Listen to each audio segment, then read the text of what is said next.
दोस्तों, आज की कहानी एक ऐसे लड़के की है जिसका सिस्टम अलग लेवल पर चलता है। जब भी इसके पास पैसे खत्म होते, ये सीधा लॉटरी दुकान पर ऐसे जाता जैसे वो इसका पर्सनल एटीएम हो। इसके पास एक ओवर पावर्ड एबिलिटी थी जिससे ये बेजान चीजों से बातचीत कर सकता था। दुकान के अंदर कदम रखते ही इसने काउंटर पर स्क्रैच कार्ड्स के ढेर को देखा और पूछा, चलो भाइयों, बताओ तुम में से किसके पास इनाम का पैसा है, कुछ बोलो। मलिक इसको ऐसे घूरने लगा जैसे इसने अपना दिमाग खो दिया हो, पर उसके बोलने से पहले उन कार्ड्स ने इसके दिमाग में हंगामा शुरू कर दिया। भाइयों बाहर आओ, यहाँ एक लड़का पूछ रहा है कि इनाम है या नहीं। एक कार्ड चिल्लाया, मेरी तरफ मत देखो, मेरे पास कुछ नहीं है। दूसरे ने कहा, मेरे पास है, मुझे खरीदो और 20 येन जीतो। इसने माथे पर शिकन लाते हुए बड़बड़ाया, ये तो मुनाफा नहीं है। फिर एक और कार्ड जल्दबाजी में बोला, मुझे खरीद लो, मेरे अंदर 50 येन छिपे हैं। उसने सिर खुजलाया और गहरी सांस छोड़कर कहा, मैं टैक्सी में 30 येन खर्च कर चुका हूं, क्या किसी के पास बड़ा इनाम नहीं है? मलिक इसको अजीब तरह से देखकर बोला, क्या ये बच्चा सच में मानसिक रूप से बीमार है? इस लड़के को कड़वी हंसी आई कि दुनिया उसका महान स्टेटस भूल चुकी है। तभी एक कार्ड चिल्लाया, बिल्कुल सही, मैं ही अकेला हूं जिसके पास 200 येन है। उसने सिर हिलाया कि आज रात की बारबेक्यू पार्टी तो पक्की हो गई। उसने पूछा, तुम कौन से वाले हो? कार्ड ने फक्र से जवाब दिया, 31वां। मलिक सब्र खोते हुए चिल्लाया, ए लड़के, तू क्या बड़बड़ा रहा है, खरीदना है या नहीं? उसने हाँ में सिर हिलाया। 200 येन ज्यादा नहीं थे, पर मुफ्त का पैसा था, मुझे इस ढेर से 31वां कार्ड दो। मलिक ने अपमान भरी नजरों से देखते हुए सोचा कि यह खुद को रहस्यमय दिखाने का नाटक कर रहा है, लेकिन उसने निर्देश मानकर वही कार्ड थमा दिया। जैसे ही उसने उसको स्क्रैच किया, मुस्कुराते हुए बोला, हे एक 200। मलिक चौंक कर आगे झुका और बोला, ऐसा नहीं हो सकता, मुझे देखने दो। ये बच्चा पागल होने का नाटक कर रहा था, क्या ये सच में काम करता है? इस बंदे ने लापरवाही से कंधे उचकाकर कहा, ये सिर्फ 200 है, बारबेक्यू के लिए मुश्किल से काफी होंगे। फिर उसने मलिक से पूछा, बॉस, क्या यहाँ बड़े इनाम हैं? मलिक ने तंज कसते हुए तुरंत जवाब दिया, बेशक, हमारे कार्ड्स में 1 मिलियन येन तक निकल सकते हैं, पर क्या तू वो जीत सकता है? जैसे ही उसने ये कहा, काउंटर के अंदर रखे कार्ड्स के बीच भयंकर हंगामा शुरू हो गया। मुझे स्क्रैच करो, मुझे स्क्रैच करो, मेरे पास इनाम नहीं है। एक दूसरे कार्ड ने तुरंत गाली दी, तो फिर तू इतनी जोर से क्यों चिल्ला रहा है? पहले वाले ने बेशर्मी से जवाब दिया, मैं तो बस स्क्रैच किए जाने का अनुभव लेना चाहता हूं, ठीक है? ऐसे क्रिंज लॉजिक पर रोना आता है। तभी अचानक एक और कार्ड ने आकर्षक अंदाज में फुसफुसाते हुए कहा, हे, मेरे अंदर 1000 येन छिपे हैं, चाहिए? मैं 28वां कार्ड हूं। उसने ठंडी हंसी हंसते हुए सिर्फ एक शब्द कहा, कचरा। वो कार्ड गुस्से में आग बबूला हो गया। तूने अभी क्या कहा? तू मुझे कचरा बुला रहा है? इसने शांति से जवाब दिया, माफ करना, मैं सिर्फ तुम्हारी बात नहीं कर रहा था, मेरा मतलब था यहाँ मौजूद हर एक कार्ड कचरा है। ये सुनते ही कार्ड्स के पूरे ढेर का दिमाग खराब हो गया और सब एक साथ चिल्लाने लगे, तू खुद को क्या समझता है जो इतना घमंड दिखा रहा है? हाँ, अगर तू काबिल है तो इसे साबित कर। तभी अचानक इस शोर के बीच एक भारी और घमंडी आवाज गूंजी, तुम सब नल्ले और अनाड़ी हो, मैं अकेला स्क्रैच कार्ड हूं जिसमें 1 मिलियन येन है। असल में मैं शांति से तुम सबको खुद को बड़ा समझते हुए देखना चाहता था, पर तुम सब बेकार हो, मैं बर्दाश्त नहीं कर सकता, मुझे स्क्रैच करो, मैं 28वां कार्ड हूं। ये सुनते ही इस बंदे की आंखें फटी रह गईं। बाप रे, बड़े भाई तुम कमाल हो। इसने उम्मीद नहीं की थी कि इस छोटी दुकान में 1 मिलियन का इनाम छिपा होगा। खुशी के मारे इसकी हंसी छूटने वाली थी। इसने तुरंत ढेर की तरफ इशारा किया और बोला, बॉस, मुझे 28वां कार्ड दो। जब मलिक ने इसको दोबारा बिल्कुल सही नंबर बोलते देखा तो वो पूरी तरह सुन्न पड़ गया। उसका दिमाग चकरा गया। रुको, क्या ये बच्चा सच में कार्ड से बात कर सकता है? नहीं, असंभव, ये सिर्फ इसकी किस्मत है। फिर भी उसने निर्देश मानकर कार्ड थमा दिया। जैसे ही उसने उसको स्क्रैच किया, ये मुस्कुराया, हे, अब तो शक करने की कोई गुंजाइश नहीं बची है ना? मलिक ने तुरंत उस टिकट को झपटा और खुद चेक किया। अगले ही सेकंड उसके जिस्म ने काम करना बंद कर दिया। भाई साहब, लाल किस्मत वाला स्वर्गीय इनाम, 1 मिलियन येन। उसका चेहरा तुरंत सफेद पड़ गया। वो सोचने लगा, मैं दुकान चलाने में जान निकाल देता हूं और सिर्फ कुछ सौ कमाता हूं, और इस लड़के ने 3 मिनट से कम समय में 1 मिलियन कमा लिए। इस बंदे ने लापरवाही से अंगड़ाई ली और बोला, ठीक है बॉस, मैं खेल चुका, पैसे निकालो। मलिक का चेहरा जलन और दर्द से भरा हुआ था जब उसने दुख से रजिस्टर से 200 येन निकाले और इसको थमा दिए। ये रहे 200 येन। जहां तक 1 मिलियन की बात है, वो तुम्हें सेंट्रल स्टेशन पर क्लेम करना होगा। इसे पहले से पता था कि छोटी दुकान इतना बड़ा इनाम कैश नहीं कर सकती, इसीलिए इसने चुपचाप पैसे लिए और जाने के लिए मुड़ा। लेकिन अचानक मलिक ने इसको रोक लिया। रुको जरा लड़के, तूने अभी तक स्क्रैच कार्ड्स के पैसे नहीं दिए, टोटल 40 येन, तूने 2 कार्ड्स खरीदे हैं। बिना पीछे मुड़े ही इसने लापरवाही से जवाब दिया। चौथी लाइन, 21वां कार्ड, बचा हुआ पैसा तोहफे के रूप में रख लेना। ये सुनकर मलिक एक बार फिर सुन्न पड़ गया। नहीं, क्या ये सच में काम करता है? दुकान से बाहर निकलते ही इसने पास में एक आदमी को एक पोर्सेलिन प्लेट के साथ खड़े देखा। उत्सुकता से वहां जाकर पूछा, भाई, तुम ये प्लेट कितने में बेच रहे हो? लाला पूरे कॉन्फिडेंस में कहता है कि कुछ दिन पहले ही किसी ने उससे इस प्लेट के पूरे 2 लाख येन ऑफर किए थे, लेकिन उसने वो अमाउंट रिफ्यूज कर दिया, और अब सिर्फ इसलिए क्योंकि हमारा हीरो उसके सामने है, वो इस प्राइसलेस ट्रेजर को मात्र 30,000 येन में देने को तैयार है। प्रोटैगनिस्ट इस absurd बकवास को सुनकर बिल्कुल शांत रहता है। उसके चेहरे पर कोई एक्सप्रेशन नहीं होता। वो अपनी आंखें नैरो करता है, प्लेट को ध्यान से घूरता है और फिर काम टोन में उससे एक डायरेक्ट सवाल पूछता है, भाई, क्या तू सच में सॉन्ग डायनेस्टी का एंशिएंट पोर्सेलिन है? जैसे ही उसने पूछा, वो बेजान प्लेट अचानक पैनिक में बुरी तरह चिल्लाने लगती है। उसकी आवाज में इतना खौफ था जैसे उसका टिकट कट गया हो। प्लेट रोते हुए चिल्लाती है, क्या सॉन्ग डायनेस्टी का पोर्सिलेन भाई, मैं तो पिछले हफ्ते ही नई फैक्ट्री में मैन्युफैक्चर हुई हूँ, मेरी औकात ज्यादा से ज्यादा 5 येन की है। और इसके ठीक बाद वो प्लेट एक ऐसी इलॉजिकल बात बोलती है जिसे सुनकर आप अपना सर पकड़ लेंगे। वो कहती है, बच्चे जल्दी से मुझे नीचे रख दे, मुझे हाइट से बहुत ज्यादा डर लगता है। जरा इस क्रिंज स्क्रिप्ट को डिकोड करो। एक बेजान प्लेट जिसमें ना दिल है ना दिमाग, उसको ऊंचाई से फोबिया कैसे हो सकता है? हमारा हीरो इस अब्सर्ड लॉजिक को सुनकर एग्जैक्टली वही सोचता है और हंसी कंट्रोल करने में फेल होने लगता है। वो सोचता है कि ये स्कैमर बॉस तो सच में बिल्कुल रूथलेस और बेशरम निकला। एक 5 येन की फैक्ट्री मेड रद्दी प्लेट को ये आदमी 30 लाख में बेचने का लंबा स्कैम चला रहा है। तभी अचानक हीरो के दिमाग के अंदर एक नया सिस्टम हैंग करने वाला शोर मचने लगता है। आसपास रखी सारी नकली एंटीक्स का बैकग्राउंड शोर अचानक एक्टिवेट हो जाता है। एक तरफ से आवाज आती है, हैंडसम लड़के, मेरी वैल्यू 50 येन है। कोई दूसरा आइटम चिल्ला रहा था, मैं 100 का हूं। फिर अचानक एक तेज आवाज आती है, मैं पूरे 80,000 का हूं। और उसके बाद कोई बोलता है, मेरी कीमत मात्र 3 येन और 50 सेंट है। इन आवाजों को सुनते ही हीरो का एक्सप्रेशन तुरंत चेंज होता है। उसके दिमाग में सिर्फ 80,000 येन का फिगर गूंज रहा था। वो हैरानी से आसपास देखता है कि आखिर ये नंबर किसने बोला। तभी एक लगभग 80 साल पुरानी और दर्द भरी आवाज ने तुरंत जवाब दिया, मैंने बोला, नौजवान, क्या तुम मुझे जल्दी खरीद सकते हो? हीरो अभी भी पूरी तरह कंफ्यूजन में था जब तक उस मिस्टीरियस आवाज ने पिटिएबल टोन में आगे कंटिन्यू नहीं किया। मैं लगभग 80 साल का हो चुका हूं, मेरी उम्र ढल चुकी है, पर फिर भी मुझे हर रोज इन सारे फेक एंटीक्स के ठीक नीचे दबाकर रखा जाता है। मेरी इन पुरानी हड्डियों का पूरा कचूमर निकल चुका है, मैं लिटरली टूटने ही वाला हूं। दोस्तों, हीरो को आखिरकार समझ आता है कि ये आवाज किसी शाइनी मूर्ति से नहीं, बल्कि उस नकली प्लेट के ठीक नीचे दबे हुए एक फटे पुराने न्यूज़पेपर से आ रही थी। वो पूरी तरह से स्टन रह जाता है। ये कचरा सा लगने वाला न्यूज़पेपर एक्चुअली 80 साल पुराना था और उसकी रियल वैल्यू 80,000 निकली। हीरो तुरंत अपने इमोशंस को छुपा लेता है और स्टॉल ओनर की तरफ देखकर एकदम काम और कैलकुलेटिव टोन में एक्सपोज करते हुए कहता है, बॉस, तुम्हारे इस so called ancient song dynasty वाले पोर्सिलेन में कुछ बड़ी गड़बड़ है। इसकी शेप एवरेज है, डिजाइन लाइन स्टिफ है और इस पर ऑब्वियस आर्टिफिशियल मार्क्स बने हुए हैं। ये आइटम तुमने फ्रेशली कल ही फैक्ट्री से बनवाया है ना? हमारे हीरो का ये फैक्ट चेक सुनकर वो दुकानदार पूरी तरह फ्रीज हो जाता है। अपना स्कैम फेल होता देख वो अपने चेहरे पर जबरदस्ती एक झूठी और ऑकवर्ड स्माइल लाता है और मक्खनबाजी करते हुए कहता है, वाओ हैंडसम लड़के, मुझे बिल्कुल उम्मीद नहीं थी कि तुम एक्चुअली एंटीक्स का इतना डीप नॉलेज रखते हो। चलो, जब ऐसी बात है तो तुम ही इसका एक प्राइस ऑफर कर दो। अगर दाम सूटेबल लगा तो मैं ये मास्टरपीस तुम्हें ही बेच दूंगा। हमारा प्रोटैगनिस्ट बिना रुके कैजुअली जवाब देता है, मैं 300 दूंगा, पैसे अभी ट्रांसफर करता हूं। 300 सुनते ही लालची ओनर की आंखें फटी की फटी रह जाती हैं। हाँ, वो इतना शॉक्ड था कि हीरो हंसी रोक नहीं पाता। प्रोटैगनिस्ट मजे लेते हुए पूछता है, बॉस, क्या तुम थोड़ा सा सोचोगे भी नहीं? पर अगले ही पल वो बेशरम इंसान टोन बदलकर कहता है, हैंडसम लड़के, हम दोनों डेस्टाइन्ड फ्रेंड्स हैं, इसीलिए मैं इसको इतने सस्ते में दे रहा हूं। तुम्हारी जगह कोई और होता तो मैं 30 लाख से नीचे सोचता भी नहीं। हीरो लिटरली चक्कर आ गए। इस आइटम के बारे में क्या सोचना, ये उसने यीवू मार्केट से 5 युआन में लिया था। हीरो ने प्लेट के नीचे दबे न्यूज़पेपर की तरफ पॉइंट करके कहा, बॉस, इस प्लेट को इस पुराने न्यूज़पेपर में मेरे लिए सेफली रैप करना, डैमेज मत करना, मैं अभी मनी ट्रांसफर करता हूं। ओनर सर हिलाकर बोलता है कि न्यूज़पेपर के एक्स्ट्रा पैसे लगेंगे। हीरो हैरानी से उससे पूछता है, एक रद्दी न्यूज़पेपर के 8 युआन? ओनर ऑफेंडेड होकर कहता है, 8 नहीं 80, नॉर्मली ये 500 का बिकता है। हीरो चिढ़कर बोला, एक कचरे के 80? क्या तुम शेर हो जो शिकार कर रहे हो? ओनर जेन्युइनली कंफ्यूज होकर पूछता है, क्या शेर चाइनीज ज़ोडियाक में आते हैं? हीरो थककर उससे बोला, नहीं होते, छोड़ो, टाइम वेस्ट नहीं करना। 308 हुए, देना है तो दो, वरना गया।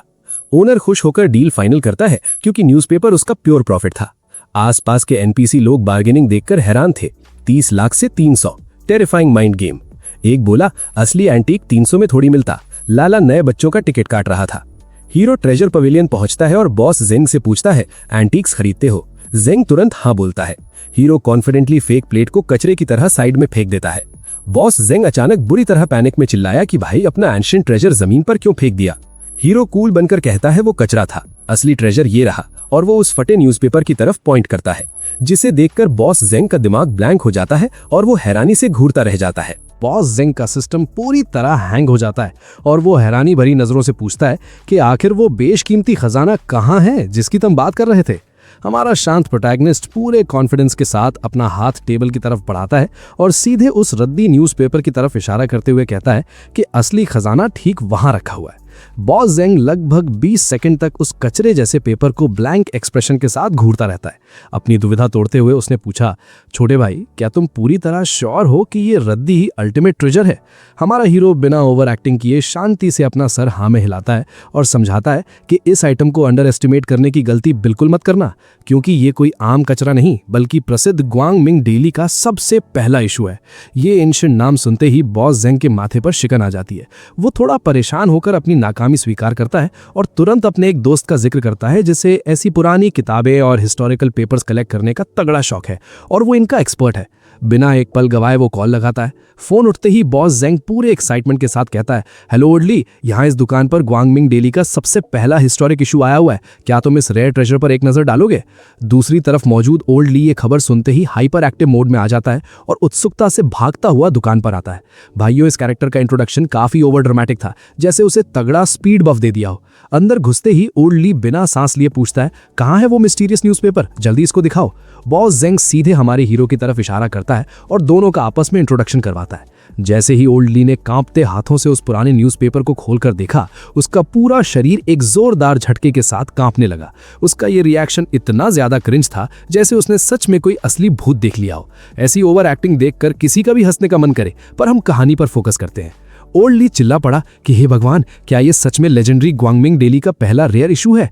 वो कहता है उसने सपने में भी नहीं सोचा था कि ऐसी हिस्टोरिकल चीज परफेक्ट कंडीशन में मिलेगी।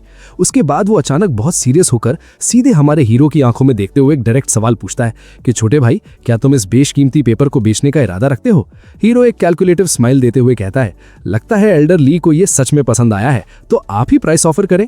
ये सुनते ही एल्डर ली अपना पहला ऑफर देता है, पूरे 10,000। 10,000 सुनते ही हीरो को लगा जैसे उसने कुछ गलत सुन लिया हो। हीरो शांति से अपना सर ना में हिला देता है।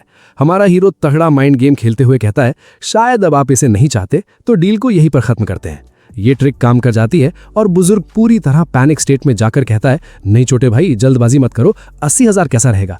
पर हमारा शातिर प्रोटैगनिस्ट जानबूझकर कुछ देर शांत खड़ा रहता है, जिससे एल्डरली नर्वस होकर कहता है, क्या इनफ नहीं है? तो पूरे 1 लाख ले लो, ये उसका एब्सोल्यूट हाईएस्ट प्राइस है। 1 लाख सुनते ही हीरो का अपना इंटरनल सिस्टम हैंग होने लगता है। हीरो सोचता है ये अमाउंट तो पेपर की खुद बताई वैल्यू से भी ज्यादा है। बिना देर किए हीरो मुस्कुराते हुए ठीक वक्त पर डील फाइनल कर देता है। एल्डरली चैन की सांस लेता है और पूछता है, छोटे भाई तुम्हारा नाम क्या है? हीरो पोलाइटली जवाब देता है कि उसका नाम ये शैतानी है और सब उसे शाओ ये बुला सकते हैं। एल्डरली पूरी एडमिरेशन के साथ पूछता है, शाओ ये, क्या ये बेशकीमती ट्रेजर तुम्हारी फैमिली में जनरेशन से पास डाउन हो रहा है, क्योंकि ये अनबिलीवेबल तरीके से परफेक्टली प्रिजर्व्ड है? हीरो कैजुअली जवाब देता है, नहीं, ये तो उसने पास के एक एंटीक स्टॉल से खरीदा था। ये खुलासा सुनते ही एल्डर ली और बॉस जेंग दोनों इंस्टेंटली फ्रीज हो जाते हैं, जैसे उनका गेम लग गया हो। वो हैरानी से एक साथ पूछते हैं कि क्या तुम बता सकते हो कि तुमने इस पर आखिर कितने पैसे खर्च किए थे? हमारा हीरो पूरी शांति से बोलता है, 8 वेन। 8 वेन सुनते ही वो दोनों जोर से चिल्ला पड़ते हैं कि ये तो ओरिजिनल वैल्यू से 10,000 गुना ज्यादा का बड़ा प्रॉफिट है। बॉस जेंग हीरो को घूरता है जैसे वो कोई ओवर पावर्ड मॉन्स्टर हो। बॉस जेंग रिस्पेक्टफुली कहता है, नहीं रुको, शाओ ये नहीं बल्कि बॉस ये, अगर फ्यूचर में और आइटम मिले तो हमारे पवेलियन जरूर याद रखना। हीरो लाइटली मुस्कुराकर दुकान से निकल जाता है। मार्केट में आगे बढ़ते हुए अचानक उसके दिमाग में एक नई आवाज गूंजने लगती है। आवाज कहती है, बच्चे तुम आखिर क्या घूर रहे हो? इसको ऐसे नीचा मत दिखाओ, सिर्फ इसलिए क्योंकि ये पिछले महीने मैन्युफैक्चर हुआ एक नकली इंपीरियल डिक्री है। ये भले ही फेक दिखता है पर एक्चुअली ये 300 साल पुराना है और इसकी वैल्यू कम से कम 10 मिलियन है। ये प्लॉट आर्मर जैसा झूठ सुनते ही हीरो इंस्टेंटली फ्रीज हो जाता है और उस सो कॉल्ड डिक्री को पूरी तरह डिसबिलीफ में घूरने लगता है। हीरो का दिमाग प्रोसेस नहीं कर पाता कि साल 2026 में बना नकली आइटम 10 मिलियन का कैसे हो सकता है। तभी स्टॉल ओनर इम्पेशंस के साथ हीरो पर भड़क जाता है और कहता है, बच्चे तुम हमेशा के लिए घूरते रहोगे या खरीदना भी है? अगर नहीं खरीदना तो यहाँ से हटो। हीरो जल्दी से कहता है, खरीद रहा है, उसने कब मना किया? और फिर उस आइटम का प्राइस पूछता है। ओनर तुरंत पूरे गर्व के साथ बड़ी फेंकते हुए कहता है, ये लेजेंडरी कांगशी एम्परर का एक असली इंपीरियल डिक्री है। ये झूठ सुनकर हीरो हंस पड़ता है और डायरेक्ट रोस्टिंग करते हुए कहता है, बॉस सबको बेवकूफ बनाना बंद करो, तुम जानते हो कि ये रद्दी है। ओनर ऑकवर्डली हंसने लगता है और कहता है, लगता है इस नौजवान को एंटीक्स की अच्छी पहचान है, कोई तुम्हारे साथ यहाँ स्कैम नहीं करेगा, ये तुम 10,000 में ले जाओ। ये अब्सर्ड ओवर कॉन्फिडेंट डिमांड सुनकर हीरो चोक कर जाता है कि एक कचरे के 10,000, कैसा स्कैमर इंसान है। इस आदमी की ये घटिया स्कैमिंग टेक्निक लिटरली किसी का भी आसानी से टिकट काट सकती है। तभी वहां पास खड़ा एक बाय स्टैंडर धीरे से फुसफुसाता है और हीरो को वार्न करता है कि भाई ये ओनर क्लियरली तुम्हारे साथ स्कैम कर रहा है, इसकी बातों में बिल्कुल मत आना। पर बाय स्टैंडर की ये चेतावनी सुनते ही स्टॉल ओनर गुस्से में चिल्लाता है और उसे भगाते हुए कहता है, यहां से दफा हो जाओ, एंटीक नहीं जानते तो बकवास रोको। उसका मानना था कि अगर इस सामने खड़े लड़के को एंटीक्स यानी पुरानी और कीमती चीजों की कोई समझ नहीं है तो उसे यहाँ खड़े रहकर बेकार की बकवास बिल्कुल नहीं करनी चाहिए। अब भाइयों, ऐसे एनपीसी को आखिर कौन समझाए कि जिस लेवल के बंदे से वो ऐसी अकड़ में बात कर रहा है उसकी क्षमता उनकी सोच से परे है। उस घमंडी दुकानदार ने इस हीरो की तरफ घूर कर देखा और एकदम सर्द आवाज में ताना मारते हुए बोला कि ए लड़के, तू ये सामान खरीदने वाला है या नहीं? अगर जेब में पैसे नहीं है तो इस शानदार खजाने को वापस रख दे और इसे गंदा मत कर। इस हीरो ने अपने चेहरे पर एक शांत मुस्कान लाते हुए अपनी आंखें थोड़ी छोटी कर लीं। यहाँ पर उस स्टॉल ओनर की आवाज से यह बात साफ थी कि अब बार्गेनिंग करना एकदम नामुमकिन था। परंतु इस हीरो की सिस्टम एबिलिटी के अनुसार ये शाही फरमान सैकड़ों साल पुराना था। इसका सीधा मतलब था कि ये कैंगशी एरा का असली खजाना हो सकता था। इसलिए पूरी सिचुएशन को एनालाइज करके हीरो ने गर्दन हिलाई और कहा कि ठीक है बॉस, वो इसे खरीदेगा। उसने तुरंत पैसे ट्रांसफर कर दिए। जैसे ही इस हीरो ने इस पुराने फरमान को अपना बनाया, तभी अचानक से आसपास के माहौल में एक चिड़न भरी और मजाक उड़ाने वाली आवाज गूंज उठी। ये आवाज जियांग गोचांग की थी, जो इस सीन का ओवर कॉन्फिडेंट छपरी विलन था। उसने तंज कसते हुए कहा कि अरे वाह, आखिर ये किस अमीर बाप का बिगड़ा हुआ बेटा यहाँ घूम रहा है।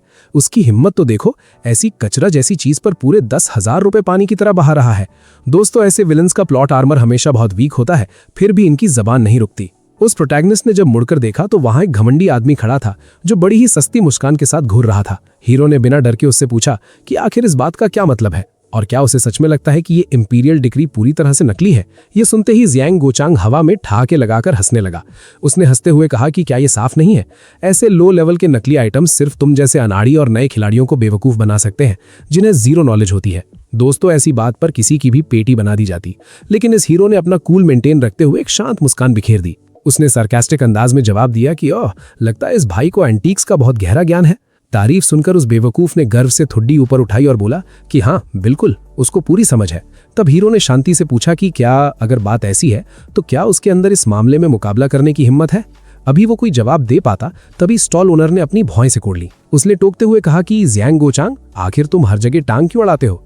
ये लड़का नया है, इसको क्यों परेशान कर रहे हो? पर जियांग गोचांग ने बस एक शैतानी हंसी हंसी और बोला कि क्या हुआ, क्या तुम इस मुकाबले से डर गए? सच में तुम तो हद से ज्यादा डरपोक निकले। इस हीरो ने हल्के से हंसकर बोला कि जब तुम तड़प ही रहे हो तो वो जरूर मुकाबला करेगा। ये सुनते ही जियांग गोचांग की आंखें छोटी हो गईं और उसने कॉन्फिडेंटली पूछा कि ठीक है, इसको कैसे करना है? उसने फरमान की तरफ इशारा करके कहा कि चलो इसी पर शर्त लगाते हैं। उसने चिल्लाते हुए क्लेम किया कि इस कचरे की वैल्यू किसी भी हाल में 1 लाख से ज्यादा नहीं होगी। अगर हुई तो वो 10 गुना ज्यादा पैसा देगा। भाइयों, अंदर ही अंदर इस हीरो को बड़ी जोर की हंसी आ रही थी, क्योंकि सिस्टम के अकॉर्डिंग इसकी असली कीमत पूरे 1 करोड़ थी। 10 गुना मतलब 10 करोड़, एकदम मस्त डील थी। पर तभी एक भले आदमी ने आगे आकर हीरो को वार्न किया कि इस फसाद में मत पड़ो, ये आदमी स्कैम कर रहा है। हीरो ने उस वार्निंग को इग्नोर करके जियांग गोचांग को देखा और कहा कि ठीक है, तुम्हारे तरीके से ही करेंगे, पर फेयरनेस के लिए स्टैंडर्ड थोड़ा नीचे गिरा देते हैं। अगर इस फरमान की कीमत सिर्फ 10 लाख से ऊपर निकली तो वो जीत जाएगा। 10 लाख सुनते ही वहां की भीड़ में धमाका हो गया। स्टॉल ओनर का चेहरा सफेद पड़ गया कि कहीं उसने असली खजाना तो नहीं बेच दिया। लेकिन जियांग गोचांग अपनी ही दुनिया में था और उसने ताना मारा कि तुम बातें बड़ी करते हो, पर फेयर प्ले के लिए इस कचरे को प्रॉपर इंस्पेक्शन के लिए ले चलते हैं। उसने एक्सपर्ट्स बुलाने की बात की ताकि सबके सामने बेइज्जती हो सके। हीरो ने शांति से बोला कि उसको मंजूर है। तभी भीड़ से एक ने इशारा किया कि सामने ट्रेजर पवेलियन है, वहां चलते हैं।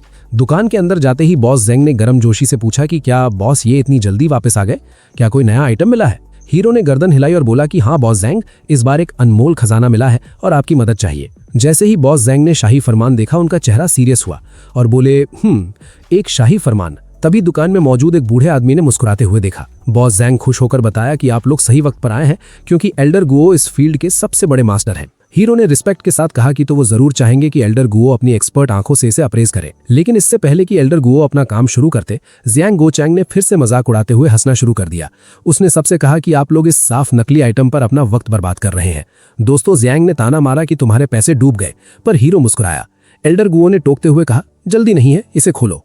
उन्होंने फरमान खोलकर ध्यान से देखा और भौएं से कोड़ ली। भीड़ घबराई। तभी जियांग गर्व से बोला कि आज वो सबको सबक सिखाएगा। बॉस ज़ैंग लाचार होकर बोला कि शौक से अपनी बेइज्जती करवा लो। ज़ियांग ने ओवर कॉन्फिडेंस में आकर घोषणा की कि इसमें लिखी बातें बकवास है। उसने ज्ञान पेला कि कैंगशी एरा में वेई डोंगटिंग कोई इंसान नहीं था, वो सिर्फ नॉवल कैरेक्टर है और टाइपिंग ब्रांच जैसी पोजीशन नहीं थी। असली सिस्टम 1 असिस्टेंट और 3 ब्रांचेस था। दोस्तों, हीरो ने कहा तुम्हारी हिस्ट्री ठीक है पर आंखें सच में वीक है। ये सुनकर ज़ियांग गुस्से में चिल्लाया कि टोन से लगता है तुम जानते थे कि ये नकली है। तब हीरो ने सिर्फ आराम से कंधे उचका दिए।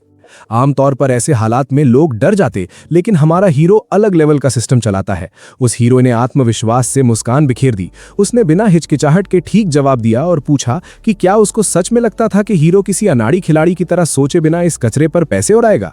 ये जवाब सुनते ही दुकान के अंदर मौजूद पूरी भीड़ सन्नाटे में चली गई। वहां खड़ा हर एक व्यक्ति स्तब्ध था। शियांग गुओ चैंग की बोलती बंद हो गई थी। उसकी फटी आंखें हीरो को घूर रही थीं। उसने हकलाते हुए पूछा कि इस बात का क्या मतलब है। एक तरफ हीरो को पता था कि यह फरमान जाली है, फिर भी उसने रुपए बहा दिए और शर्त लगाने राजी हो गया। इस 0 IQ वाले प्रश्न पर बॉस ये ने ठहाका लगाया। उसने बताया कि जाहिर बात है ये नकली है, अगर असली होता तो स्टॉल ओनर क्यों बेचता। ऐसे NPC को कमजोर समझना शियांग की भूल थी। शियांग गुओ चैंग की भौएं गहराई तक सिकुड़ गईं। उसने झुंझलाते हुए पूछा कि आखिर हीरो साबित क्या करना चाहता है। हमारे कूल बॉस ये ने पूछा कि क्या उस डरपोक की हिम्मत टूट गई है और वो हार मानने का विचार कर रहा है। अगर उसको हार माननी है तो तुरंत 1 मिलियन रुपए तैयार करे। ये सुनते ही आसपास खड़े दर्शकों के दिमाग का फ्यूज उड़ गया। हर कोई फुसफुसाने लगा कि ये मजाक है। एक व्यक्ति ने पूछा कि क्या ये नौजवान पूरी तरह दिमाग खो चुका है। अगर उसको शुरू से जाली होने का पता था तो शर्त लगाई क्यों। तभी अनुभवी एल्डर गुओ ने गंभीर मुद्रा में सबको बताया कि ये लड़का ठीक कह रहा है। इस फरमान का टेक्स्ट पूरी तरह बनावटी है। ये सुनते ही शियांग खुशी से ठहाके लगाकर हंसने लगा। उसको लगा हीरो की औकात दिख गई। लेकिन तभी बॉस ये ने पूरी दुकान को हैरत में डाला। बॉस ये ने समझाया कि क्विंग डायनेस्टी के दौरान शाही फरमानों के डंडे 3 लेवल्स में बनते थे। सबसे उच्च स्तर जेड बनते थे। दूसरे नंबर पर काले गैंडे के सींग यानी ब्लैक राइनोसरस हॉर्न आते थे, जबकि तीसरे काले बैल के सींग बनते थे। ये ज्ञान सुनकर एल्डर गुओ की आंखें फटी रह गईं। उन्होंने हैरत से पूछा कि क्या ये डंडा दरअसल असली काले गैंडे के सींग से बना है।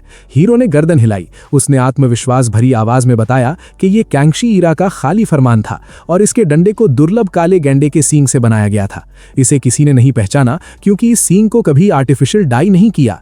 पहली नजर में ये आम काले बैल के सींग जैसा दिखाई देता था, इसीलिए सबने नजरअंदाज किया। ये सुनकर एल्डर गुओ झुके और फरमान को करीब से इंस्पेक्ट करने लगे। उनकी सांसें भारी हो गईं और घोषणा की कि ये वास्तव में शुद्ध ब्लैक राइनोसरस हॉर्न है। उन्होंने हीरो की तारीफ करते हुए कहा कि आंखों की क्षमता अद्भुत है। किसी दर्शक ने पूछा कि इसकी मार्केट में कीमत कितनी होगी। एल्डर गुओ ने लंबी सांस ली और गंभीरता से जवाब दिया कि चाहे मटेरियल देखें या क्राफ्ट्समैनशिप, क्विंग डायनेस्टी के ये डिक्रीज सबसे टॉप टियर एंटीक्स हैं। उन्होंने मजबूती से कहा कि इस अनमोल खजाने की वैल्यू हर हाल में 1 करोड़ से ज्यादा है। ये सुनते ही कमरे में धमाका हो गया। भीड़ में हाहाकार मच गया कि ये कैसा चमत्कार है। एक व्यक्ति चिल्लाया कि नकली फरमान 1 करोड़ का है और भाई ये की नजरें दिव्य हैं। शियांग गुओ चैंग का चेहरा सफेद पड़ गया। सारा अहंकार चूर हो गया। उसके होंठ कांपने लगे और चिल्लाते हुए कहा कि यह असंभव है। बगल में खड़े आदमी ने मजाक उड़ाते हुए हंसना शुरू कर दिया। उसने ताना मारा कि शियांग गुओ चैंग आज जैकपॉट हिट किया है। अगर एक फरमान 1 करोड़ का है और शर्त के हिसाब से इसका 10 गुना अदा करना होगा। दोस्तों, इस हिसाब से उस घमंडी भाई की ऐसी पेटी बना दी गई कि पूरे 10 करोड़ का नुकसान हो गया। ये फिगर सोचते ही दर्द होने लगा। ठीक उसी पल अचानक हीरो के दिमाग के अंदर रहस्यमयी आवाज गूंजी। उस आवाज ने पूछा कि क्या बॉस को अभी लकी पेंडेंट की जरूरत है। आवाज ने आगे कहा कि जल्दी करो और मुझे खरीद कर घर ले चलो। अगर अभी ऐसा नहीं किया तो जिंदगी भर भयंकर पछतावा होगा। हीरो हैरानी से मुड़कर देखने लगा। उसकी नजर एक साधारण पत्थर पर रुकी। दोस्तों, आखिर कचरे जैसा पत्थर क्यों उससे बात कर रहा था। ये बकवास पत्थर खरीदने की जिद क्यों कर रहा था। इससे पहले कि आगे सोचता, बॉस ज़ेंग ने मुस्कुराते हुए कहा कि बॉस, ये आगे चलकर अनमोल आइटम मिले तो ट्रेजर पवेलियन याद रखना। हीरो ने शांति से बोला, जरूर। तभी दुकान के बाहर से लोगों के लड़ने की आवाजें आने लगी। कोई गुस्से में चिल्ला रहा था कि धक्का देना बंद करो, ये अनमोल खजाना है। ट्रेजर पवेलियन इसे ठीक से टेस्ट क्यों नहीं करता। क्यूरियस होकर हीरो दुकान के बाहर गया। वहां देखा एक आदमी बुरी तरह से पत्थर पकड़े हुए था। दोस्तों, ये वही प्लॉट था जहां बेचारा अपने कचरे को कोहिनूर समझकर रोता है। बॉस जेंग ने हीरो को बताया कि ये अजीब आदमी पिछले कई दिनों से इस भारी पत्थर को उठाए दुकान के चक्कर लगा रहा है। वो लगातार जिद किए जा रहा है कि ये उसके परिवार का पुश्तैनी खजाना है और बेचना चाहता है। जेंग ने बताया कि उनके तथाकथित एक्सपर्ट्स ने पहले ही सारी टेक्निक लगाकर जांच लिया है, पर किसी को इस आम पत्थर में अनमोल बात नजर नहीं आई। वहीं खड़े आदमी ने परेशान होकर जोड़ा कि ये पागल इंसान इस कचरे पत्थर के 3 मिलियन यानी 30 लाख मांग रहा है। ये सुनकर हीरो ने आंखें चोटी कर लीं। उस ओवरपावर्ड दिमाग ने कैलकुलेट किया कि ये आदमी इतने दिनों से लगातार कोशिश कर रहा है, हो सकता है इस पत्थर में वाकई कोई गजब की एबिलिटीज और रहस्य छुपा हो। पर बॉस जेंग ने इनकार करते हुए अपना सर मजबूती से हिलाया। वो आदमी जो पत्थर उठाए था, उसकी नजर अचानक हीरो पर पड़ी। वो भागता हुआ करीब आया और उम्मीद से पूछा कि क्या तुम अधिकारी हो, क्योंकि उसके पास पत्थर है जो सच में बहुत कीमती है। इस नौटंकी पर हीरो ने इनकार किया कि वो मुसाफिर है, पर एक नजर डाल सकता है। आदमी सर हिलाकर बोला, ठीक है, देख लो। जैसे ही हीरो पत्थर के पास गया, वही रहस्यमयी आवाज दिमाग में गूंजने लगी। आवाज चिल्लाई कि अपना वक्त बर्बाद मत कर, जल्दी मुझे खरीद ले वरना भयंकर पछताएगा। हीरो ने मन में पूछा, इसमें क्या खास है? पत्थर बोला कि स्वर्ग के रहस्य शब्दों में बयान नहीं होते, मुझ पर भरोसा कर। तभी भीड़ वार्न करने लगी कि इस पागल के स्कैम में मत फंसो, एक्सपर्ट्स ने पहले ही इस आम कचरे को जीरो वैल्यू फ्रॉड बता दिया है। लेकिन अपने पुश्तैनी खजाने का अपमान होते देखकर वो आदमी बुरी तरह घबरा गया था। उसने परेशानी में कांपते हुए हाथों से उस भारी पत्थर को और जोर से पकड़ा और बॉस ये की तरफ बड़ी उम्मीद भरी नजरों से देखने लगा। उसने नम आंखों से कहा कि बॉस, इन छपरी लोगों की बातों पर ध्यान मत दीजिए, क्योंकि ये चीज निश्चित रूप से साधारण कचरा नहीं है। एक बार ध्यान से दोबारा चेक कर लीजिए, आपको इसकी असलियत समझ आ जाएगी। हमारे बेहद शांत और चतुर बॉस ये ने बिना जल्दबाजी के उस अजीब पत्थर को शांति से कुछ देर घूरा, जैसे उनका सिस्टम अंदर गहरी कैलकुलेशन कर रहा हो। कुछ वक्त के सन्नाटे के बाद उन्होंने आत्मविश्वास से भरी आवाज में कहा कि ठीक है, अगर तुम इतना जोर डाल रहे हो तो वो बारीकी से परीक्षण करेंगे। ये सुनते ही एक अहंकारी एनपीसी सस्ती हंसी हंसने लगा। उसकी हंसी में पूरा जहर था जब उसने पूछा कि आखिर इस कचरे में कौन सी मिस्टीरियस एबिलिटी छुपी है जिसके बारे में सोचा जा रहा है। क्या सच में उनको लगता है कि इस धूल भरे बेकार पत्थर के अंदर अनमोल खजाना छुपा बैठा है? उसने अपना सस्ता ज्ञान पेलते हुए भीड़ को बताया कि ट्रेजर पवेलियन के एक्सपर्ट्स पहले ही अनगिनत बार जांच कर चुके हैं, वो उसे कब का खरीद लेते। इन एनपीसीज का प्लॉट आर्मर बहुत कमजोर होता है, इनकी जल्दी ही पेटी बना दी जाती है। बॉस ये ने पूरी भीड़ की बकवास को इग्नोर किया और अपना पूरा ध्यान आदमी पर केंद्रित रखा। उन्होंने सीधा पूछा कि आखिर ये भारी पत्थर उसके पास कहां से आया है। आदमी ने गर्व के साथ जवाब दिया कि ये उसके परिवार की पुश्तैनी निशानी है। ये जवाब सुनकर बॉस ये ने हैरानी जताते हुए क्रॉस क्वेश्चन पूछा कि अगर ये सच में तुम्हारे परिवार का अनमोल खजाना है तो आखिर तुम इसे अचानक क्यों बेच रहे हो? ये सवाल सुनते ही उस लाचार आदमी के चेहरे का रंग पूरी तरह उड़ गया और उसकी आंखों में गहरा सदमा और लाचारी झलकने लगी। उसने भारी आवाज में सच्चाई सबको बताते हुए कहा कि उसके पिताजी को एक भयंकर बीमारी ने घेर लिया है और वो मौत के दरवाजे पर आखिरी सांसें गिन रहे हैं। उन्हें इलाज के लिए पैसों की सख्त आवश्यकता है। अगर ऐसा बुरा वक्त नहीं आता तो वो पुश्तैनी खजाने का सौदा बिल्कुल नहीं करता। आदमी ने बॉस ये की तरफ ऐसे देखा जैसे कोई डूबता इंसान सहारे की तलाश में हो। उसने हाथ जोड़कर विनती की कि वो सच बोल रहा है, इसमें कोई बहुत शक्तिशाली बात छुपी हुई है। बॉस ये थोड़ी देर के लिए शांत हो गए, जैसे उनका दिमाग हर पॉसिबिलिटी स्कैन कर रहा हो। सन्नाटे के बाद उन्होंने पूछा कि आखिर उस आदमी को इसके बदले में कितनी कीमत चाहिए। उसने दांत पीसते हुए सॉलिड निश्चय के साथ जवाब दिया कि उसे कम से कम 3 मिलियन रुपए चाहिए। 3 मिलियन से एक पैसा मंजूर नहीं होगा, क्योंकि अस्पताल के बिल भरने के लिए इतनी बड़ी रकम जरूरी है। बॉस ये ने एक बार फिर उस अजीब पत्थर की तरफ घूर कर देखा और उस जादुई वार्निंग को ठीक से याद किया। उस पत्थर ने बॉस ये के दिमाग में संदेश भेजा था कि अगर उन्होंने आलस में आकर उसे नहीं खरीदा तो पूरी जिंदगी पछतावा होगा। कुछ देर गहराई से विचार करने के बाद बॉस ये ने मन के अंदर आत्मविश्वास से हाँ में गर्दन हिला दी।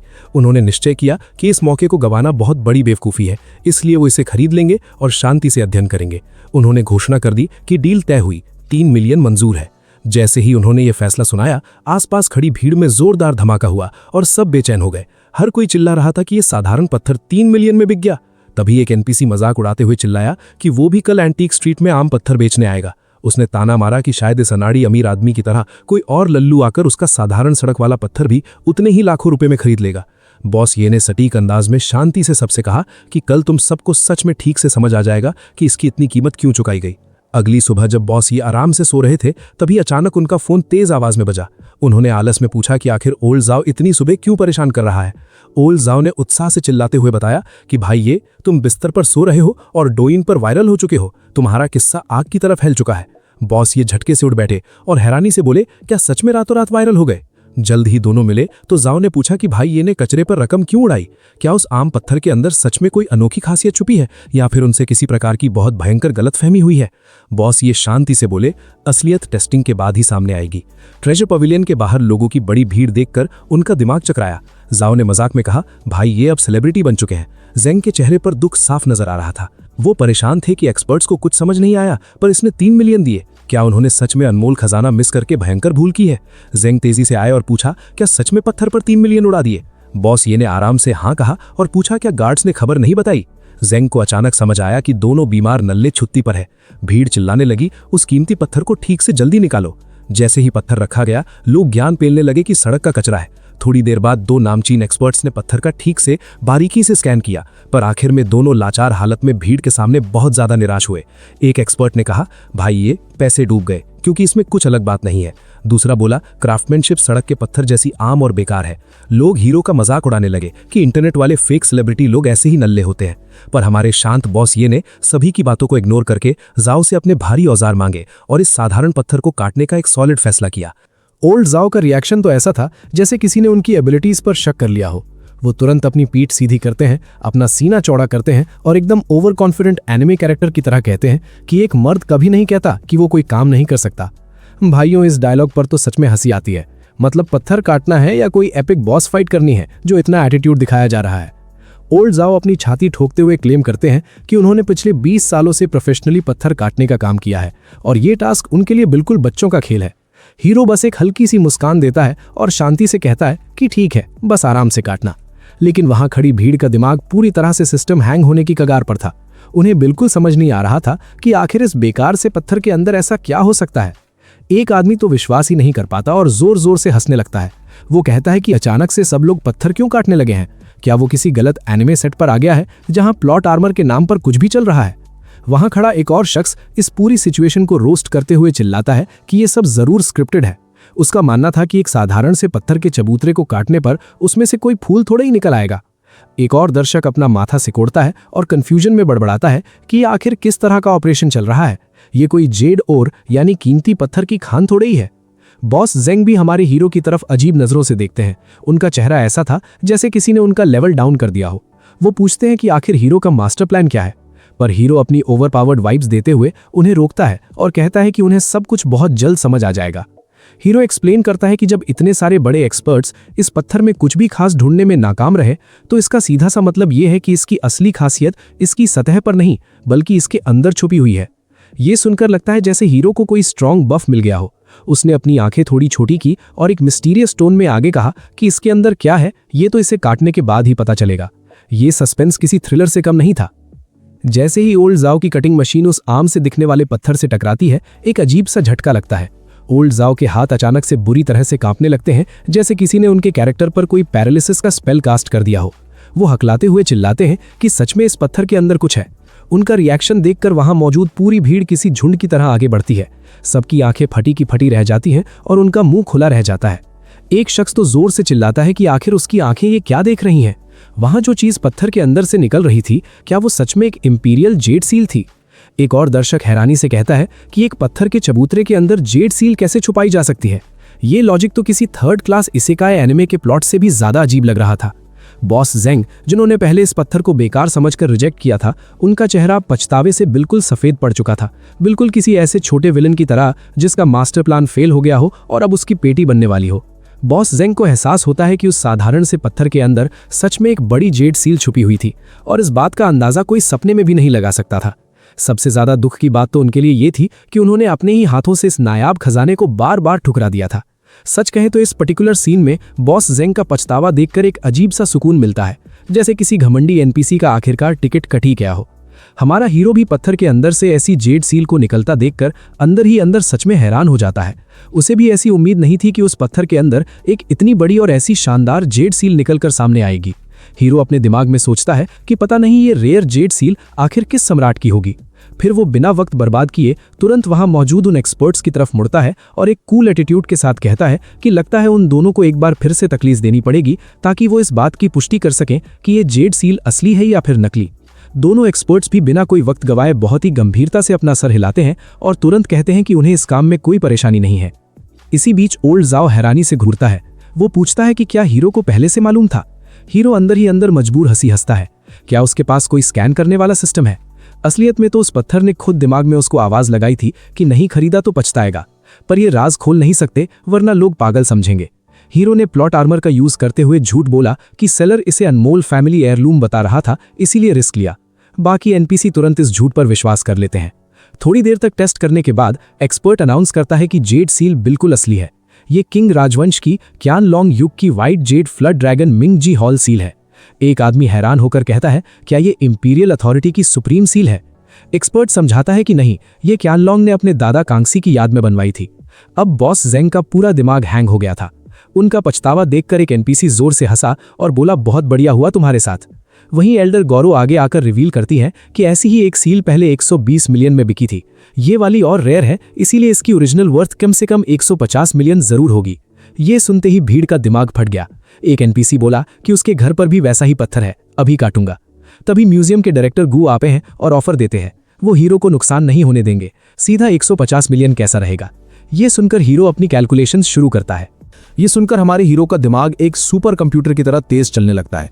हीरो अपने दिमाग के इंटरनल सिस्टम में कैलकुलेशन करता है कि अगर इस रेयर जेड सील को आम ऑक्शन में भेजा जाए तो ये आसानी से 200 मिलियन के आसपास बिक जाएगी, लेकिन वहां पर टाइम बहुत ज्यादा लगता है और यहां पर बिना किसी इंतजार के तुरंत 150 मिलियन मिल रहे हैं। टेक्निकली रूप से देखा जाए तो हीरो को अभी भी बहुत बड़ा प्रॉफिट हो रहा था। इस कैलकुलेशन को प्लॉट आर्मर का हिस्सा समझकर हीरो बिना किसी झिझक के तुरंत हाँ में अपना सर हिलाता है और डील पक्की कर देता है। डायरेक्टर गू की खुशी का तो कोई ठिकाना ही नहीं रहता। वो किसी खुश मिजाज एनपीसी की तरह जोर से हंसने लगते हैं। वो हीरो की सीधी और साफ बात करने की आदत की तारीफ करते हैं और तुरंत पैसा ट्रांसफर करने के लिए तैयार हो जाते हैं। वहीं दूसरी तरफ वहां खड़े ओल्ड जाओ अपनी चमकती हुई हैरान आंखों से हीरो को ऐसे घूर रहे थे जैसे उन्होंने कोई सदियों पुराना जादू देख लिया हो। ओल्ड जाओ का रिएक्शन किसी भी टिपिकल साइड कैरेक्टर की तरह था, जो मेन कैरेक्टर की तगड़ी और ओपी पावर देखकर बिल्कुल दंग रह जाता है। वो हीरो की तारीफ करते हुए बड़बड़ाते हैं कि ये बंदा तो बिल्कुल विश्वास करने लायक नहीं है। सिर्फ 3 मिलियन के बेकार पत्थर को हीरो ने अपनी ओपी एबिलिटी का इस्तेमाल करके सीधा 150 मिलियन की नायाब और कीमती जेड सील में बदल दिया। ये तो किसी चीट कोड की तरह लग रहा था। ओल्ड जाओ इतने पर ही नहीं रुकते, वो हीरो से पूछने लगते हैं कि आखिर वो उन्हें कब अपने साथ किसी खजाने की खोज पर लेकर जाएगा। हीरो बड़ी ही शांति से समय देखता है और एक हल्की मुस्कान के साथ कहता है कि अभी तो काफी वक्त बाकी है, इसलिए वो लोग अभी तुरंत इस नए मिशन पर निकल सकते हैं। ज्यादा वक्त नहीं बीतता और हमारा हीरो एक नए मार्केट में टहल रहा होता है। तभी अचानक से एक और अजीब सी आवाज हीरो के दिमाग में दोबारा गूंजने लगती है। हीरो का मिस्टीरियस सिस्टम फिर से एक नई नोटिफिकेशन देता है। वो आवाज कंफ्यूज होकर बड़बड़ा रही थी कि इस किताब के साथ क्या चल रहा है। ये सुनकर हीरो एक पल के लिए झटका खाता है और फ्रीज हो जाता है। उसने अपनी नजरें नीचे घुमाई तो देखा कि उसके ठीक सामने एक बिल्कुल आम आधुनिक जमाने की किताब रखी हुई थी। देखने में वो किताब इतनी साधारण थी कि कोई भी उसे कचरा समझ ले। दिमाग के अंदर आने वाली वो सिस्टम आवाज लगातार इस बात पर हैरानी जता रही थी कि ये किताब मॉडर्न टाइम्स में पब्लिश हुई थी, लेकिन फिर भी इसकी कीमत 100 मिलियन से ज्यादा बता रही थी। ये इलॉजिकल बात आवाज को बिल्कुल समझ नहीं आ रही थी। ये सुनकर हीरो की आंखें छोटी हो जाती हैं। एक मॉडर्न बुक और उसकी कीमत 100 मिलियन से ज्यादा, ये तो किसी सस्ते आने का क्रिंज प्लॉट लग रहा था, जहां बिना सेंस की चीजें ओवर पावर बन जाती हैं। हीरो ने पहली बार ऐसी अजीब और बिना लॉजिक वाली चीज का सामना किया था। उसने दिमाग में फैसला लिया कि अभी इस लॉजिक को छोड़ते हैं और इस किताब को खरीदकर बाद में फुर्सत से इसकी अच्छी तरह से स्टडी करेंगे। तभी हीरो ने स्टॉल के मालिक की तरफ देखा और पूछा कि इस किताब की आखिर क्या कीमत है। स्टॉल मालिक ने एक आलसी एनपीसी के अंदाज में कैजुअली जवाब दिया कि इस किताब की कीमत सिर्फ 30 युआन है। हीरो ने तुरंत डील फाइनल करते हुए हाँ बोल दिया। ये देखकर पास खड़े ओल्ड जाओ का दिमाग कंफ्यूज हो गया। ओल्ड जाओ पूछते हैं कि क्या वो लोग सच में किसी खजाना ढूंढने के बड़े क्वेस्ट पर नहीं आए थे? तो फिर अचानक से हीरो ने ऐसी कचरा जैसी किताब क्यों खरीद ली? उन्हें लगा शायद ये कोई आउट ऑफ प्रिंट एडिशन है। तभी पास खड़ा एक रैंडम आदमी इस क्रिंज सीन पर मॉक करते हुए हंसने लगता है। वो चिल्लाता है कि आउट ऑफ प्रिंट एडिशन की तो पेटी बना दी गई है। ऐसे कचरे की कीमत आम बुक स्टोर में सिर्फ 10 युआन होती है और अगर हीरो चाहे तो वो उसके लिए पूरा ट्रक भरकर ऐसी बेकार किताबें ला सकता है। लेकिन ओल्ड जाओ का दिमाग अभी भी कुछ अलग ही सोच रहा था। ओल्ड जाओ हीरो से पूछते हैं कि क्या उसने फिर से किसी छुपाए हुए खजाने को अपनी ओपी नजरों से देख लिया है, क्योंकि ये आम सी किताब साधारण नहीं लग रही थी। बॉस जेंग आंखों में क्यूरियोसिटी के साथ हीरो से रिक्वेस्ट करते हैं कि वो राज खोल दें ताकि सब सीख सकें। हीरो मजबूरी में अपना सर हिलाता है और सोचता है कि सच्चाई ये है कि उसे खुद इस बेवकूफ़ी का कोई आइडिया नहीं था। ये किताब साल 2026 में छपकर बाहर आई थी, तो फिर इसकी कीमत अचानक 100 मिलियन कैसे हो सकती है।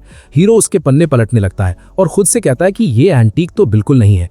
तभी अचानक हीरो की नजरें एक अजीब पेज पर रुक जाती हैं, जहां रैंडम नंबर्स और लेटर्स प्रिंट थे। हीरो मत्था सिकोड़ता है, क्या बड़ा राज इन्हीं नंबर्स में था। बॉस जेंग तुरंत आगे झुकते हैं और पूछते हैं कि क्या अंदर कोई खजाना दबा है। ओल्ड जाओ पूरे कॉन्फिडेंस से सर हिलाते हैं कि इसमें कुछ तो जरूर होगा। पास खड़ा आदमी अभी भी मजाक उड़ा रहा था कि ऐसी फटी पुरानी किताब में क्या खजाना होगा, पर हीरो अपनी फोकस एबिलिटी से उन स्ट्रेंज नंबर स्ट्रिंग को घूरता है। उसे अचानक याद आता है कि ये कॉम्बिनेशन उसने पहले भी देखा था।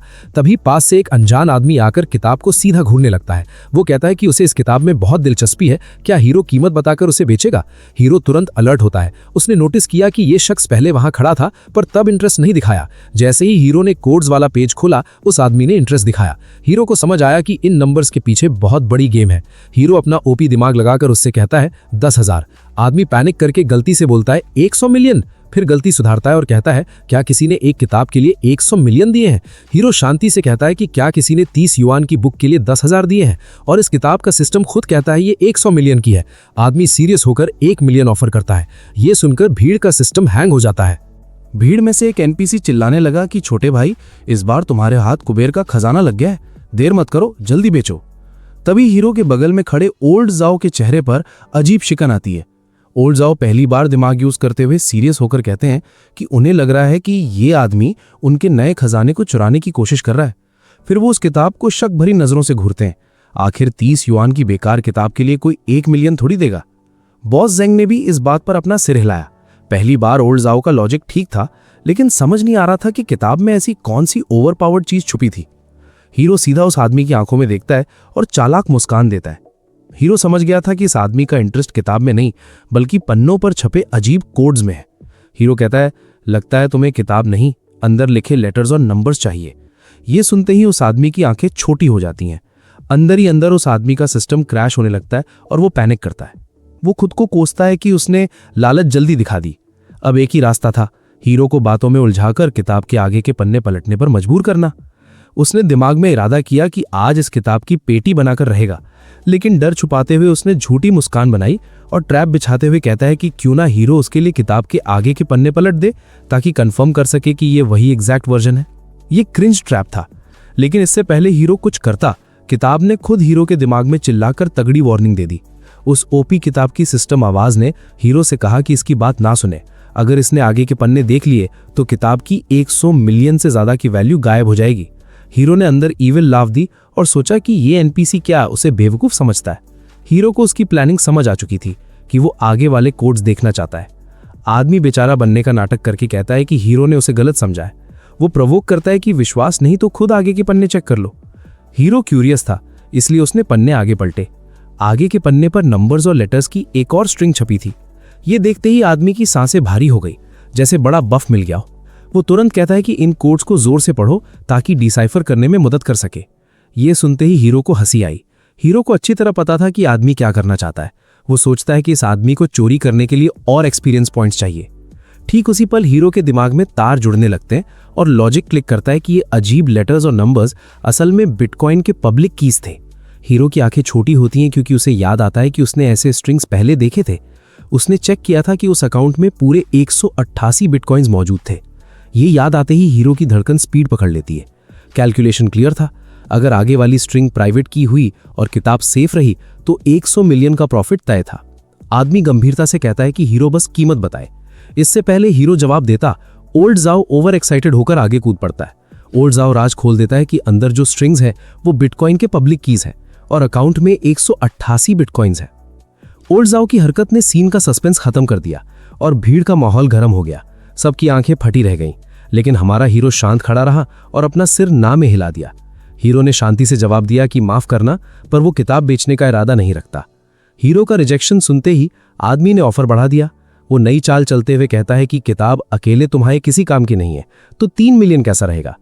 3 मिलियन सुनकर सबका दिमाग हैंग हो गया। आदमी कहता है कि उसे मालूम है हीरो खजाने ढूंढने आया था और इनकार करने का लॉजिक यही है कि ऑफर कम लग रहा है। वो अश्योर करता है कि हीरो कोई भी कीमत मांग सकता है। हीरो आदमी के चेहरे को स्कैन करके समझ चुका था कि उसे स्ट्रिंग्स की असली वैल्यू और बिटकॉइन के बारे में पता था। कुछ सेकंड्स शांति के बाद आदमी ने हार मानते हुए निराश सांस छोड़ी। उसने सीधे स्वीकार कर लिया कि लगता है हीरो को पहले से पता चल चुका था कि वो अजीब कैरेक्टर्स असल में क्या थे। जब पोल खुली चुकी थी तो उसने बातों को घुमाना बंद कर दिया। आदमी ने स्ट्रिंग्स की तरफ इशारा करके भीड़ को समझाना शुरू किया कि वो कैरेक्टर्स असल में बिटकॉइन के पब्लिक की एड्रेसेस थे। फिर हीरो से थोड़ा कॉन्डेसेंडिंग टोन में बोलता है कि शायद हीरो को बिटकॉइन सिस्टम की जानकारी नहीं होगी, इसलिए वो एक्सपर्ट की तरह इस सिचुएशन को ब्रीफली एक्सप्लेन करना चाहता था। हमारे हीरो ने एक प्रो एक्टर की तरह कुछ देर गहरी सोच में डूबे रहने का नाटक किया और फिर भोलेपन से अपना सिर हाँ में हिला दिया। हीरो ने एक्सेप्ट किया कि उसे सच में इन क्रिप्टो कॉन्सेप्ट्स के बारे में मालूम नहीं है और उस आदमी को अपनी बात आगे रखने को कहा। जैसे ही हीरो ने परमिशन दी, वो आदमी एक ट्यूटोरियल एनपीसी की तरह बोलने लगा। उसने डिटेल में एक्सप्लेन किया कि बिटकॉइन की टेक्नोलॉजी दोनों पब्लिक कीज और प्राइवेट कीज का इस्तेमाल करती है। जो अजीब स्ट्रिंग हीरो ने किताब के आगे वाले पन्नों पर देखी थी, वो असल में पब्लिक की होती है। इस पब्लिक की सबसे बड़ी एबिलिटी ये होती है कि कोई भी इसका इस्तेमाल करके किसी भी अकाउंट के अंदर लॉगिन कर सकता है और हिस्ट्री चेक कर सकता है, जिसमें ट्रांजैक्शन रिकॉर्ड्स और अकाउंट के अंदर स्टोर किए गए टोटल बिटकॉइन की गिनती शामिल होती है। ये डिटेल सुनते ही हीरो ने आंखें छोटी की। हीरो उस आदमी से सीधा क्वेश्चन करता है कि तो क्या उसके कहने का मतलब ये है कि उसने इस पब्लिक की से जुड़ी जानकारी पहले ही चेक कर ली थी? उस आदमी ने ईमानदारी से अपना सिर हाँ में हिलाया और कॉन्फिडेंटली बोला कि उसने सब चेक कर लिया था। उस अकाउंट के अंदर सच में पूरे 188 बिटकॉइन स्टोर थे और आज के रेट के हिसाब से उनमें से हर एक बिटकॉइन की कीमत $70,000 थी। ये सुनते ही सबका दिमाग चकरा गया। उस आदमी ने तुरंत अपनी बात आगे रखते हुए कहा कि ये सिर्फ वो जानकारी थी जो आम पब्लिक की के जरिए आसानी से देख सकते थे। पर वो चालाक आदमी आगे समझाता है कि ये सिर्फ पब्लिक की डिटेल है। बिटकॉइंस निकालने के लिए प्राइवेट की सख्त जरूरत होती है। बिना प्राइवेट की के कोई अकाउंट देख सकता है पर असेट्स कभी नहीं निकाल सकता। फिर वो किताब की तरफ इशारा करके कहता है कि इसमें सिर्फ पब्लिक की मौजूद है, प्राइवेट की सच में एग्जिस्ट करती है या नहीं किसी को नहीं पता। हीरो तुरंत चाल समझकर कहता है कि तो इसका मतलब सामने वाला व्यक्ति एक ऐसी पॉसिबिलिटी खरीद रहा है जिसमें रिस्क है। आदमी तुरंत हाँ में सिर हिलाता है। तभी हीरो आराम से जवाब देता है कि ओ, पर उसे ये पहले से पता है। आदमी का चेहरा सफेद पड़ता है जैसे किसी ने उसका बफ छीन लिया हो। वो हैरानी से पूछता है कि क्या हीरो सच जानता है? हीरो मुस्कुराकर बताता है कि किताब में आगे एक और पन्ना है जहां एक और स्ट्रिंग छपी हुई है। आदमी की धड़कन तेज हो जाती है, लेकिन उसके रिएक्ट करने से पहले एक रैंडम एनपीसी ने हीरो को टोक दिया। वो एक्स्ट्रा लॉजिक लगाते हुए कहता है कि रुको भाई, अगर आगे दूसरी स्ट्रिंग मौजूद है तो पक्का विश्वास कैसे होगा कि वो प्राइवेट की ही है? क्या पता बेकार पब्लिक की हो? जब तक एक्चुअली लॉगिन ना करें किसी को नहीं पता चलेगा। हीरो सिर हिलाकर मानता है कि इस बंदे की बात में दम है। उस आदमी को अचानक एक ओपनिंग मिलती है और वो जल्दबाजी में 10 मिलियन का ऑफर फेंकता है, पर कंडीशन रखता है कि ये ऑफर सिर्फ अभी के लिए है, स्ट्रिंग वेरीफाई करने से पहले। फिर वो सीरियस होकर कहता है कि अगर हीरो राजी हो तो ट्रांजैक्शन तुरंत कंप्लीट होगी। 10 मिलियन सुनते ही भीड़ पागल हो जाती है। भीड़ से एडवाइस आती है। एक शख्स कहता है उसकी जगह कोई और होता तो पक्का टिकट कटाकर बेच देता। दूसरा एनपीसी आर्ग्यू करता है कि क्या पता आगे वाली स्ट्रिंग प्राइवेट की है या नहीं। एक और चिल्लाता है कि फर्क नहीं पड़ता वो रियल है या नहीं, ठग 10 मिलियन दे रहा है, 1 मिलियन में ही पेटी बन जाती। हीरो सोचता है कि 10 मिलियन सच में आकर्षक है। अगर ओपी सिस्टम से असली वैल्यू ना पता होती तो शायद हीरो बेच देता, लेकिन हीरो ऐलान करता है कि 10 मिलियन आकर्षक हैं, पर वो सब खजाना ढूंढने आए थे। तो हीरो एक गैम्बल और खेलेगा। वो कहता है कि सभी क्यूरियस हैं तो हीरो पब्लिकली अकाउंट में लॉगिन करके दिखाएगा। ये सुनकर माहौल शांत हो जाता है। ओल्ड जाओ घबराहट में पूछते हैं कि क्या वो सच में प्राइवेट की थी। बॉस जैंग भी बेचैन होकर राज खोलने को कहते हैं। हीरो स्लोली अपना सिर उठाता है और ग्रिंड फेस के साथ कहता है कि लॉगिन सक्सेसफुल रहा। वो ऐलान करता है कि अंदर पूरे 188 बिटकॉइंस मौजूद हैं। भीड़ जोर से एक्सप्लोड करती है। ओल्ड जाओ एडमिरेशन से कहते हैं कि हीरो सीरियसली इंसेन है, वहां कोई और 10 मिलियन में डील पैक कर देता। एक एनपीसी इमोशनल होकर कहता है कि 30 युआन की किताब 100 मिलियन में बदल गई, बुक स्टोर वाला तो पक्का रोएगा। वो आदमी केयरफुली पूछता है कि क्या बेचने का कोई प्लान नहीं। हीरो इनकार करते हुए मुस्कुराता है, माफी चाहूंगा, फिलहाल इसे बेचने का कोई विचार नहीं है। लेकिन दोस्तों, ये स्टोरी यहाँ एंड नहीं होती है, इसका नेक्स्ट पार्ट भी आने वाला है। तब तक कमेंट में लिखो नेक्स्ट पार्ट और इस चैनल को सब्सक्राइब जरूर कर लेना।